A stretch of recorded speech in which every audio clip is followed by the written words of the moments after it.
Welcome to This Week in High School Sports. Teresa Whipple here with Steve Willits. And what an exciting couple of basketball games there were this week. There were one more exciting than the other in terms of the outcome, but nonetheless, two great basketball games. The only two sporting events that we had to cover this week, since we're wrapping up the winter season and heading into the spring. We had two of our girls basketball teams make it into the state regionals. They were both in a position to where if they win their game, they move on to the Tacoma Dome this coming week. If they lose, they're eliminated. And one made it through, one did not. Let's talk about the good news first. On Saturday afternoon, the Edmonds-Woodway Warriors girls basketball team defeated Gig Harbor, the Tides, I believe. Yeah. Gig Harbor, a team that was the defending state champion, I might add also. Great game, it came right down to the wire, back and forth action throughout the fourth quarter. And I'm going to go ahead and give our shirt away right off the bat here to Brooke Kearney. Oh my goodness. Brooke hits a three-pointer with 53 seconds to go to put Edmonds-Woodway up by 3 points. Gig Harbor drives down. I think it was like 17 seconds later. They hit a three-pointer to tie the game up again. So Brooke, wanting her moment still in the sun, she comes back down the floor and with 8 seconds to go, hits a second three-pointer. 2 in the last minute, both to give the team the lead. And this one was the game-winning basket. It put them up to stay. They won the game 48-45. They are advancing into the Tacoma Dome. So, Brooke, we've got a shirt with your name on it. By the way, Adrian Poling, who we've given a shirt to before, Adrian with 24 points in that game. So the Warriors are heading to the Tacoma Dome. This is big. 12 teams are going to be there vying for a state championship. They're going to be playing at 10:30 Wednesday morning against Bethel, who is ranked 7th in the state. If they lose that game, they're eliminated from the Tacoma Dome. If they win, they will play at 10:30 the next morning into the quarterfinals against number 1 ranked Prairie, a team that many folks are thinking is the heavy favorite to win the state championship. So it's going to be exciting. The fact that they're going to be in the Dome, getting that experience, the Dome that eluded them last year when we thought they had the best chance of making it. So this is pretty cool. So the Edmonds-Woodway girls, congratulations to John Rasmussen and the rest of the ladies, and I look forward to watching them on Wednesday down there. Yeah, such great news. Yeah, that's the good news. The bad news, and it's not the worst news in the world because I have a feeling this team's going to be back next year. The Meadowdale Mavericks, what a game they had. They played West Seattle, and a West Seattle team that was very heavily favored over them, by the way. And early in the game, I think it kind of looked like the script was going to be what I thought it was. West Seattle led 11-1 at the end of the first quarter. They led 20-10 at halftime. Didn't look good for Meadowdale. Meadowdale comes back. Not only do they catch them, but they ended up taking a 5-point lead with about 3.5 minutes to go in the game. Unfortunately, West Seattle ends up winning the game 41-40. Meadowdale had a chance at a three-pointer late in the game with just a few seconds left. Just barely missed it. So they lose by 1. Their season comes to an end. But again, this is a team that went 15-9 this year. It's the best Meadowdale basketball team we've seen in a decade. And it's a young basketball team. We talked about it last week. So many players coming back next year. So for all of them, and we've had a lot of fun interviewing them over the course of the season, a fantastic year. We congratulate them. And again, I think their best is yet to come. I think we're going to see Meadowdale doing big things next season. But at this time, their season comes to an end. Yeah, what a great run for them, and good luck to the Warriors. And now we're going to move on to some wrestling. We're going to talk some wrestling again. We talked about it last week. Matt Classic taking place over the last weekend, the state championships. And Edmonds-Woodway, 19 boys wrestlers down at the Tacoma Dome, 3 girls wrestlers. We had 5 different boys place at the podium, which means you finished in the top 8 in your weight classification. We also had one of the girls, Vittoria Keys, who took 4th in state. So a very successful year for them. And as if that wasn't enough, their head coach, Brian Alfi, the boys coach, was named the 3A Boys Coach of the Year for the entire state. Second time he's won that honor since 2016. So we thought we'd bring Brian into the studio to talk about that honor as well as his team. We also brought 3 of the boys wrestlers who finished in the top 7 in their weight classification in the state. So we're going to start off with an interview with Brian Alfi, the head coach for the Edmonds-Woodway Warriors boys wrestling team. And then we're going to follow that up with an interview with Grayson, Alex, and Ethan, all 3 great in their own right as wrestlers for Edmonds-Woodway. Here are those 2 sets of interviews. The Washington State Wrestling Championships took place last weekend down in the Tacoma Dome. Matt Classic, and joining us right now, the head coach for the Edmonds-Woodway Warriors, Brian Alfi. Or should I address you as the Coach of the Year according to the Washington State Wrestling Coaches Association, Brian Alfi? Congratulations. Second Thank time you. you've won this award since 2016? Yeah. Now, when did you find out you won the award this year? 20 minutes before they presented it, they called me and said, "Hey, where are you at?" And that was pretty much it. So we got our coaching staff together and took a photo. Well, and what an honor this is, because not only are you Coach of the Year, but this is an honor that's bestowed upon you by other coaches in the area, right? This is the association that oversees all of the coaches, so it's your peers that are giving you this award. Yeah, peers vote. I've got to think that means a lot to you. Yeah, that does. It's a nice honor. Yeah, well, and how do you go about getting an honor like this? Obviously, you're very heavily involved on the committee, correct? Well, a lot of the times when the coaches are meeting to talk about rules and other things, I know you're very active, you're a committee member, your team has had a lot of success. What other criteria do they take into account when they give this award? They just vote on, if you won District Coach of the Year, they take all the District Coach of the Year, and then they vote for a State Coach of the Year with who won their league awards. So most coaches would give anything to get a chance to win this one time. You've got it 2 times now, so. I have a pretty good coaching staff, so it makes it very easy. Well, I got to delegate quite a bit and move forward with some of the ideas we want to do. Talk about that a little bit, because we've had you on the show before. We've talked to your wrestlers. We talk ad nauseum about your wrestlers throughout the season and some of their various performances and their accolades. Talk a little bit about your assistant coaches and who helps you to get to where you're at right now. So we've had a lot of guys. We've had Rich Voulier and Riley Standard that have been there since the beginning, and Rich is really great with our logistics and our gear, and there's so many things I never have to worry about. Riley's really our glue. He does all of our 2V events, and he's got quite an impressive record. So our 2s go and they wrestle Metro, so he'll get 8 or 9 duels in a year with those guys, and I think that's one of the reasons that we don't have a drop off. Riley gets these guys ready and they come in, and then we have Jarrett Cherry and Josh Williams, who are both very accomplished wrestlers back in the day, and they run practice for the most part. And then we have a lot of fun coaches that come in, like Mark Brown, and we have a really good thing going. So we all kind of know our roles. If one of us is missing, we really notice, like, oh man, we forgot to get the weigh-in sheets. Like, Riley's not here right now. So everybody's got kind of their roles, and we all fill in, and they really prop me up. They do so much that it makes my job very, very easy. It takes a village. Yeah. And you've got quite a village at that. Now let's talk a little bit about the Tacoma Dome and Matt Classic last weekend. A little different layout this year. Normally there are 16 wrestlers per each weight classification bracket. Yeah. This year, with the snowstorms that we had, and I say storms plural, it kind of wiped out a lot of our end of season wrestling, and also factored into the district action, or the regionals rather. Regionals got wiped out, so rather than try to figure out who to qualify into state, we just said let's take all of them, put them in there, and rather than have 16 wrestlers per bracket, we went 32 this year. Twice as many wrestlers. I've got to think logistically for some folks down there in Tacoma, quite the hassle too, and quite the inconvenience for hotels, everything else. What was it like? They did a really good job pulling it together. So what's unique about wrestling, the WIA sponsors regionals, and there's 32 wrestlers in regionals for each classification. So they took those matchups for regionals, and they just said, oh, we're going to move those to the state tournament. And we finished about 2 hours late, and we started about an hour early, and they canceled the whole tournament, kept everybody out of the snow, kept everyone safe, and we're able to have a 32-man bracket. So hopefully it's something we see again in the future. All these kids having to wrestle through regionals, and there's always arguments about this league has to travel too far, this league is in a region that's way too tough. In this case, every kid had a chance to place at state, and it was probably the best thing for the sport of wrestling. And this is something that you've been a proponent of for years, right? You've been trying to get this to a 32.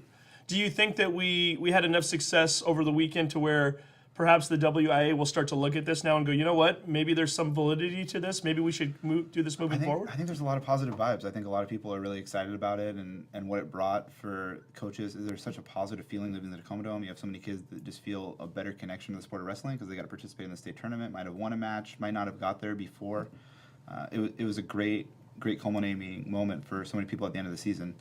But WIA is, the ADs are in charge of WIA. This isn't Oregon, where Oregon is, they're league down, so the Oregon tells everybody what to do. So it's a little different here. So we're going to have some loopholes, or not loopholes, but we're going to have some hoops to jump through and see what happens in the future. But I think a lot of people saw the positive things about it. And, we were like at 80-90% with coaches on our polls before, and getting them to realize the concept if you're not losing anybody at regionals and trying to explain that to them. But it was different. Like, it took a snowstorm, and some of the coaches that have been against it are like, oh, I actually didn't lose anybody at regionals. It's like, we've been saying this to you for years, but it took something like this, I think, for the the last few guys to kind of see. So thanks. See who holds up. Thanks to the snowstorm, you brought a few more others to your side of the fence then. Yeah, I think so. I think the snowstorm was a good thing on a lot of levels. So we will see. Obviously, twice as many wrestlers means twice as many young athletes getting that experience, and that's huge. So we hope that, in fact, happens in the future.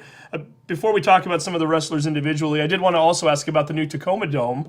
A lot of renovations this year. We certainly saw the new look and how it changed the complexion of the inside during the football season, during football state championships.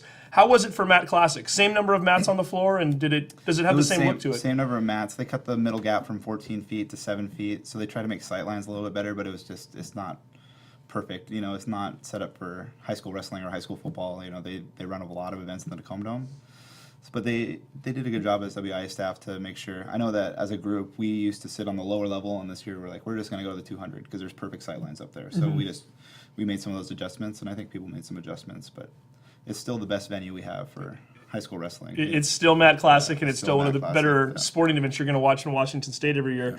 So overall impressions for Edmonds-Woodway, again, being that we've got twice as many wrestlers, I'm guessing that you took a few more than you maybe would have taken otherwise. This was a good year. I mean, even if this is just a 1 year, this was the year for us probably to have that, because we got to have 5 freshmen wrestle at state, and we had 19 kids there, but we get 15 of them back. So hopefully a lot of them can take the state experience and really propel the group forward.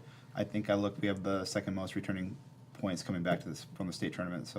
So 19 boys wrestlers on your squad that went to the Tacoma Dome, and only 4 of them were seniors. Only 4 were seniors. That is incredible. So we should see some big productivity from Edmonds-Woodway in the future. And of those 19 wrestlers, 5 placed at state, correct? Yeah, we had 5. We had 5 state placers. We were led by Grayson Lecomte, who took second. He really had to put together a great season. We had Alex Rappelje as a freshman take 4th. Ethan Wynn as a freshman take 7th. Howie Hare as a junior. He's a 2-time state placer now. And then George Cartano kind of came out of nowhere for us and took 8th. Well, that leads into my next question. I was going to try to mix it up a little bit. We know about Grayson. We've talked about Alex and Ethan. And by the way, we're going to interview all 3 of them coming up here shortly on the show this week. I wanted to ask about a wrestler, or maybe wrestlers for that matter, who have perhaps exceeded expectations. Maybe the unsung hero, if you will, the wrestlers that we don't maybe talk about as much as Grayson and some of the others. One good one would be Thomas Christian Erickson. He had about a 500 record and was seeded 30 districts. Then he made his way to the district finals, and he tech pinned his guy there, and then kept it going. And he pinned his way to the state quarterfinals, and he actually got the first takedown in the state quarterfinals before he got pinned, and was a match away from placing at state. But he really turned it on at the end of the season. And George Cartano, he was one of those guys that was just a 2V guy last year with Coach Riley, and he really got to the point where he was wrestling really well, had a lot of different ways to score, was able to get away on bottom and put together a great state tournament, and took 8th place as a sophomore, and we have 2 more years with George. And that's going to be fun for you, too, when you see the development and the improvement of some of these young wrestlers. And some of these wrestlers you've been watching since they were in Rhinos, with when wrestling as, pre-teenagers for that matter. Is it kind of fun to watch the development, and do you take a little extra pride when you see some of them kind of break through the barrier, fun, if you will? Alex was the only kid in Rhinos at one point. So Alex's dad coaches Rhinos, and I think we had 3 or 4 kids. And it's like, okay, we need to get involved in Rhinos and get the numbers back up. And we had a couple years where we were one of the bigger clubs in the country, and I think we're the 4th biggest in the state right now. But I remember Alex being the only kid in there with no one else to practice with, and then to see him, 10 years later, 7 years later, now he's taking 4th at state as a freshman is pretty neat. Yeah, a lot going on there. And we should mention, too, Alex and Ethan, 2 freshmen, both placed this year. Yep. Hasn't happened in a while, has it? No, I think they're the 2nd and 3rd freshmen to place since the schools merged. I know Matt Hadrius did when he was a freshman, and Matt took 8th, but both these guys placed 7th and 4th, so they're the highest placing freshmen in school history right now. A school that has a very storied wrestling program, too, so that's saying something. Yep. Well, and we've got Grayson, Alex, and Ethan coming up in the interview next.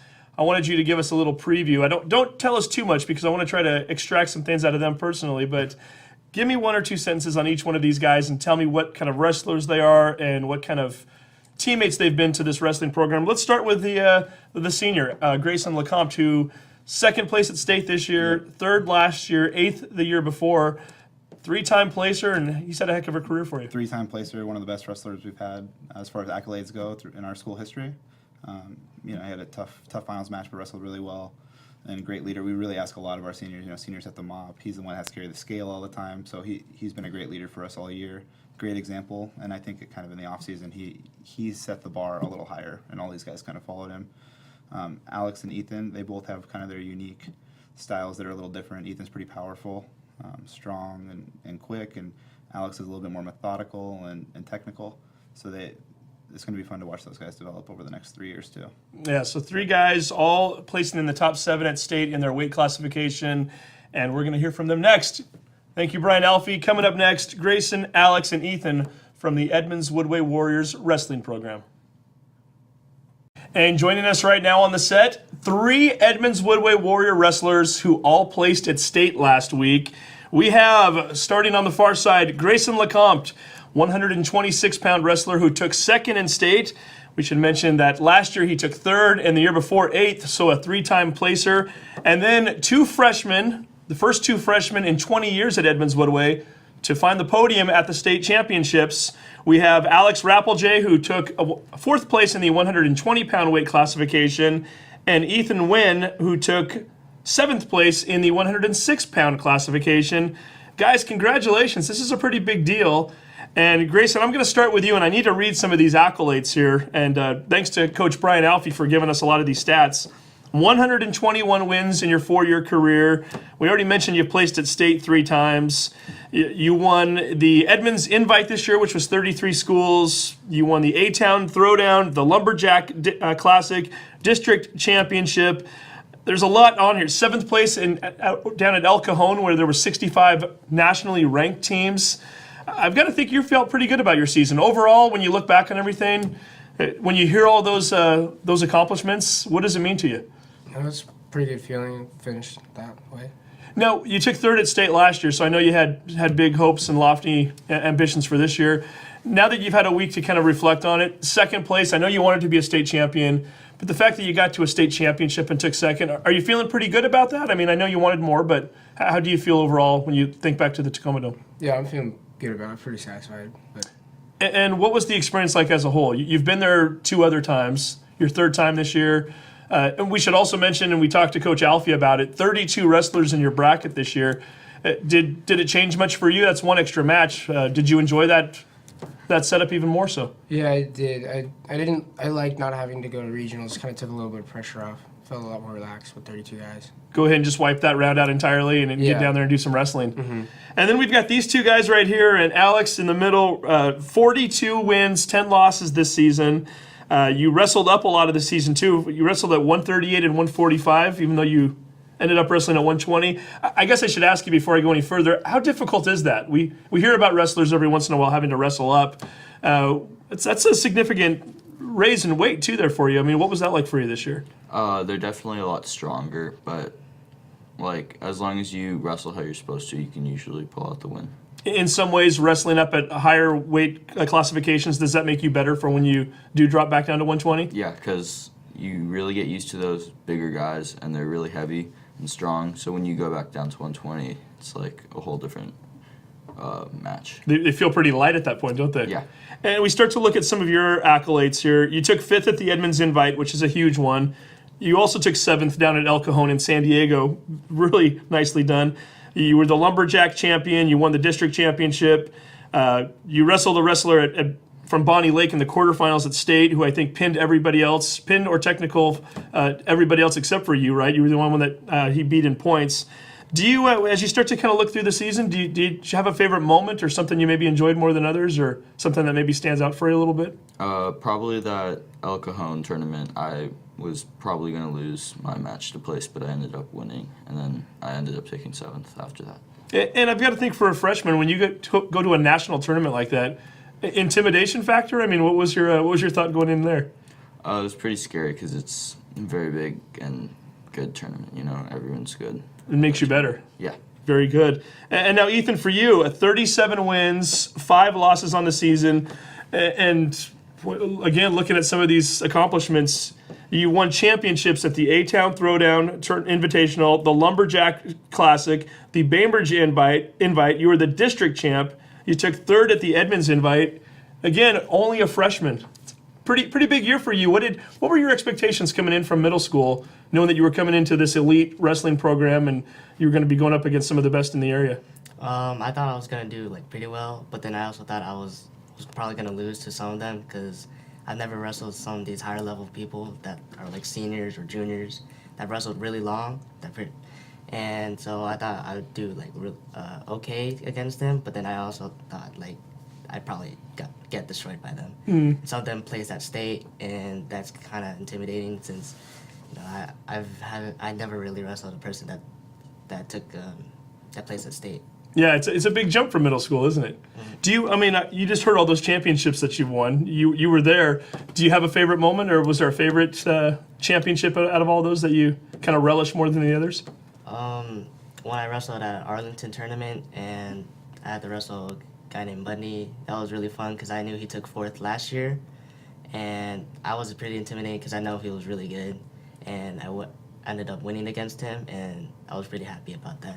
He took 4th last year, and he was a 113 wrestler, so he was even heavier than you. So that's even makes that accomplishment that much more impressive.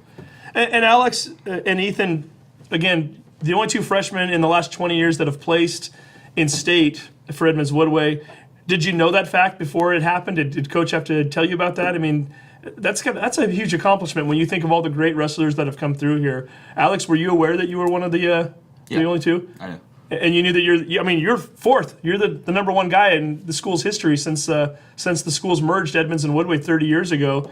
That speaks volumes when you think of some of the great wrestlers that have come through here. Do you think about that a little bit and what that might mean for you moving forward too? Yeah, I've thought about it before. And you enjoy that every moment of it, right? And Grayson, for you, I mean, you wrestled as a freshman. You know how tough it is. You've been to the top of the mountain. You've taken you've been in a state championship match. What does that mean to see 2 guys here that are freshmen that have placed? I mean, put that into perspective. What kind of an accomplishment that is? It's really awesome. It's really exciting to see like what they got to improve on, like how much more they can go. Did you know these 2 were pretty special when they got to the school? Did you see it right away? And Alex, we were joking before the camera started rolling. This is your practice partner, right? You come in as an 8th grader. You're brand new to high school, and all of a sudden you show up at practice, and the guy who finished 3rd in state last year is your wrestling partner. Did he go easy on you? No, not really. He did not, huh? Nope. Right away, was he throwing you around like a rag doll? What was the Yeah. first couple of practices like? They're a lot tougher than usual because he's definitely better than anyone I've wrestled for a while. And did you think about going easy on him at all, Grayson? No, Not even consideration, right? no, you just got to build up that toughness early.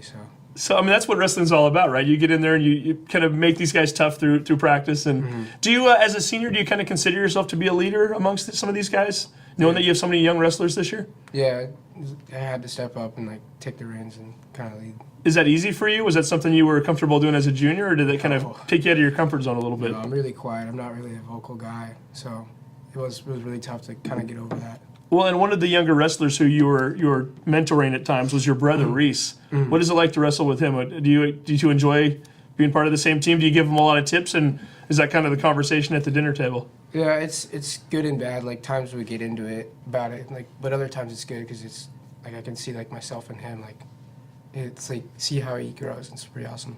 And you were mentioning to me also, it's tough because when you have 19 wrestlers in one gym wrestling during a state tournament, there's constantly matches going on.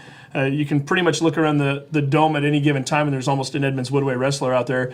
Did you make it a point to find out where he was at, and did you try to watch him and give him some tutoring as much as possible? Yeah, I try to be at every match he wrestles. And so you didn't miss one of them then? No. Very good. As far as the Tacoma Dome experience itself, I know obviously placing is a big deal. Did you each have a favorite moment from the tournament? And maybe, Ethan, I'll start with you. Was there a favorite moment that involved wrestling but did not involve you? What did you enjoy when you were watching wrestling there? When I was watching the 106 final championships, one of them I lost to, and he took 2nd, and that was really fun to watch because the score was pretty close. It was 14-10, and the person that won it was also a freshman, and so I still have a couple more years until I can face him. Does it give you a little motivation when you're watching that championship, knowing that you came close to getting there but you're not quite there yet? Does that just make you want to push yourself a little harder to get there next year? Yes. Yeah, and how about just Tacoma Dome memories in general? Did anybody take away anything? Now, Alex, obviously you've been there before, right? So you've never wrestled at Matt Classic, but your wrestling group, the Rhinos, I guess I didn't know this until today. You guys tend to use those mats the following day after the state tournament's over to wrestle. So Does that help out in the intimidation factor of the Tacoma Dome? Because quite often when I talk to wrestlers who go to Matt Classic for the first time and they're under the big lights in the dome, they talk about how intimidating it is. Do you think that helps you in the sense that you've already been there? Well, yeah, because I've like done that before, so it's like a routine kind of. I'm used to it. Just another day on the wrestling mats then for Yeah. you. That's pretty cool. As far as favorite non-wrestling moment, do you guys, Tacoma Dome, when you get down there, do you guys do anything fun and exciting? I know, Grayson, you guys usually do a walkthrough the day before, right? So you're actually on the mats? Yeah, the night before you get to go in and practice. And That's got to be a little bit crazy too, because you've got, hundreds of wrestlers down there. Are you slotted to practice at different times, or how do you? No, is it's everybody just- kind of vying for their place to work out at, or what are you guys doing? well, you just get in there and everybody's already going, and you just got to get going. But we got down there early, so we got our mats claimed and wrestled. Kind of figured out where your spots were going to be and kind of got your practice in. Had a chance to talk to Coach earlier, and he was talking about all of you guys. I want you to help me out here a little bit too. We're going to talk about some of the strengths of all three of you bring to the mat. And let's maybe start with Grayson. Alex, you wrestle against him in practice a lot. What does Grayson do well? What makes him such a great champion? He's really good at riding on top, so he'll like turn you to your back very easily, and it's very hard to stop. And once you're there, it's you're kind of like a turtle on his back. You can't really do much, right? Yeah. Now, Ethan, I know you don't wrestle against Grayson as much, but you've watched him plenty. What kind of a wrestler is he? What kind of a leader is he as a senior? He kind of just tells people what to do and like how to do it, and that's that. He doesn't really talk much during practice. Been helpful for you though as a Yes. freshman? Very helpful for me. And then now let's talk about Alex for a moment, who finished 4th at state. Grayson, I'll start with you since you're his wrestling partner. You've watched him grow. You've watched him mature into a top 4 wrestler at the state level. What kind of a wrestler is he, and where's he made the most improvement? Oh, he's really fast on his feet, and it was really good for me in the practice room because like I get taken down a lot, and like having him like made me cautious, and he's also got crazy strong grip. So For the two of you, does it help having one another to when you've got a really solid wrestling partner in practice? Does that make you better? Oh, yeah. yeah, So you both kind of can contribute a lot of your success this year to practicing with one another. Then it sounds like. Yeah. And now, what about Ethan? I know you guys don't get a chance to wrestle him as much. He's down a couple weight classes. Alex, I'm guessing you two have probably known each other for a little while now, being the same year. What kind of a wrestler is Ethan? He's very explosive on his feet, and he can get to the legs pretty much whenever he wants.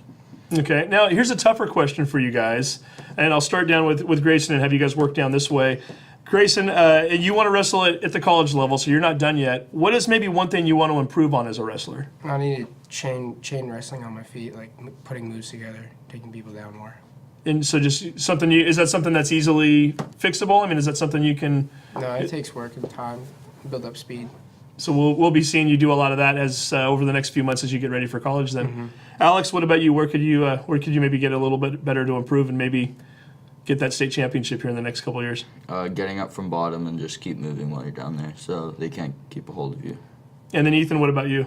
Probably working on top. I don't really have like a pinning combination. I just kind of lay on top of them and just ride them out. And get the points. Yeah. So add that to your repertoire in your game and be that much better. As far as moving forward, Grayson, you're a senior. Any ideas where you want to go to? You want to wrestle definitely in college. It sounds like that's number one priority. Yeah. Do you kind of have any ideas as to where you're looking right now or where you might go? Simon Fraser, Adams State, and Western Colorado. So you have a few options at this Yeah. point. And when you make that decision, maybe in the next couple months, is that the plan right now? Yeah. And between now and then, are you going to be wrestling at all? Or are you going to take a little time off? What is the? I'll be wrestling freestyle. Okay. Yeah. So you got some freestyle wrestling come up, and then Alex and Ethan. What about you guys? You're wrestling 12 months a year. What are we looking at? Yeah, I wrestle all the whole school year, and I go to camps during the summer. Okay, and you're wrestling with Rhinos, right? Your wrestling coach at Rhinos is who? My dad. So does that make it a little bit? Is that kind of fun for you and Dad to kind of experience that together? Do you talk wrestling a lot in the house? And Yeah. I bet. And give Dad's name for us so we give him a shout out. Matt. So Matt Rappeljay right there. So he's the Rhinos coach, one of the better programs in the area. And Ethan, for yourself, what are you planning on doing for the next few months? Probably just take a time off and then go back to wrestling, and then do some camps later on during the summer. So you're going to give yourself a little bit of a break then, it sounds like. Yeah. Okay, very good. And we should mention, too, at various times throughout the season, all three of these guys have been an Action Jackson Plumbing Player of the Week, Grayson, we hooked you up with a shirt, or we announced you anyway, a few weeks ago. I think it was probably more than a month ago now during one of your tournaments. So I'm going to hand the shirt over to you. Alex, we announced you as our Action Jackson Plumbing Player of the Week last week for your 4th place finish. So I'm going to give that shirt over to you. And then Ethan, for this week, for taking 7th place, we're also going to hook you up with a shirt. So if you three can all hold up those shirts here real quick for us. All 3 of these guys, very worthy of this honor here. All 3 have been Wrestlers of the Month, Players of the Month for all of our sports throughout various times during the season. And again, just another thing to go along with all their other accomplishments. You guys have been phenomenal all season long.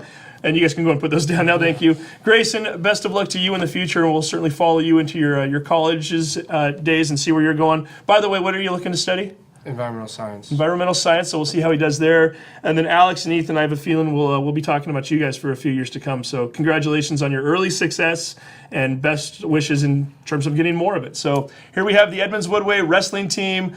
Great season for them, and we are looking to watch them into the future. Well, once again, the success of the wrestling program, it's clear in hearing your interview with Brian Alfi why it's so successful, and those young men have a lot to look forward to. Yeah, and the fact that you've got 2 freshmen who placed higher than any 2 freshmen have ever placed in the school history. And think about that program for a minute. You've had state champions. You've had various wrestlers who have finished in the top 3. The fact that Alex and Ethan have done something that's never been done at Edmonds-Woodway, it's three more years of very good wrestling coming up from not only those 2, but I know that there are quite a few sophomores and freshmen who are really up and coming at the school. And from what I've been told, the middle school isn't so bad either. So I think we're going to be seeing Edmonds-Woodway, placing on the podium many times in the future. And the Tacoma Dome is going to be full of warrior wrestlers come February every year for years to come. Okay. Well, and even though snow is once again in the forecast, we are moving into spring sports. I believe tryouts start this week. Crazy, right? isn't it? Yeah, I think on Monday a lot of these teams are going to be practicing for the first time. We've got, and just to remind everybody, spring sports around here consist of boys and girls track and field, boys and girls golf. Can't imagine playing golf in the snow, by the way. Finding that ball in the snow. Good luck.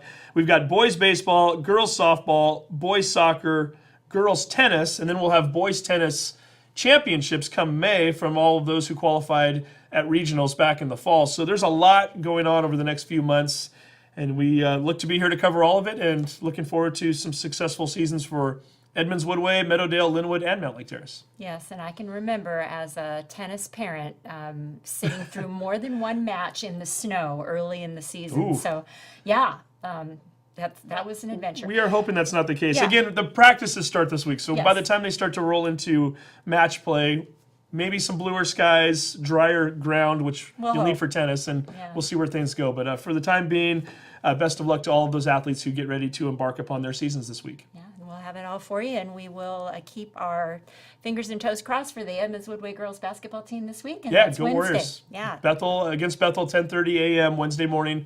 Get down to the T-Dome if you've got an opportunity and watch the girls play. Okay. Thanks. Have a great week, everybody.